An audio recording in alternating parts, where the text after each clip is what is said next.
We speak to you today on Wednesday, November 28th, and here we are at the end of a pretty tumultuous year.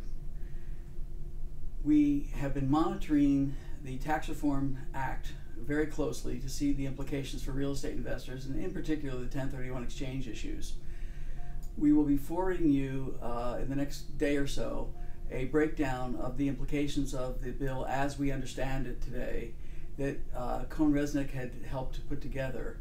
That I think gives you a very good snapshot of what the implications will be for investors in general and real estate investors in particular. We have found that we've weathered the storm significantly coming out of the Great Recession. And while the market has been strong, the stock market has never been stronger, of course. We came across an article in an interview with Jack Bogle, the legendary investor who was the founder of the Vanguard group in Philadelphia. And Jack has some insights which I think are generally helpful, and also I think there's some implications for, you can extract some insights going forward for real estate investment. So the first issue he raises is that the U.S. market will continue to be strong. And so when we look at the real estate market since the Great Recession, we've had a lot of transactions fueled by 1031 exchanges, of course, where people had a run up in values and they were trying to cash out and then reinvest. We've also had waves of cross-border investors, and of course being here in Los Angeles, we get waves and waves, since we're in a great gateway city, of Asian investors and Latin investors as well. So what we've seen here is that the U.S. will continue, and of course some of these are market specific, but the U.S. will continue to be a safe harbor for foreign investors as well as U.S.-based investors. One of the issues that Jack raises going forward is that it's probably unrealistic to expect a 10% annualized return from the stock market. So the equities, while they've been great, may not continue to perform on the same basis. He's suggesting something closer to 4% for the next 10 years. So that suggests that real estate might be worth looking at as a diversification. He also discusses the role of bond investments going forward, and he maintains that over the next 10 years his best guess is something in the low 3% range.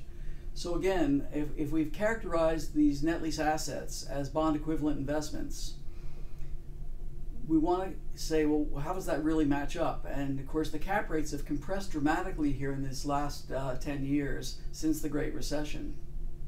But going forward, we see some trending upward in terms of cap rates, and debt sources are still very much available. So as we look at the impact of the Tax Reform Act and the economy in general coming back, we think real estate investment, particularly net lease investment, and particularly investment grade net lease investment, will still continue to have a very strong market presence.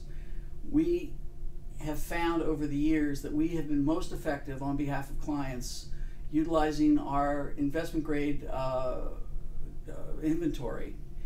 And essentially that allows us, we have upwards of 80,000 properties in this inventory, and essentially it allows us to match up your criteria with what is actually in the marketplace, and then trying to negotiate from strength with that clarity.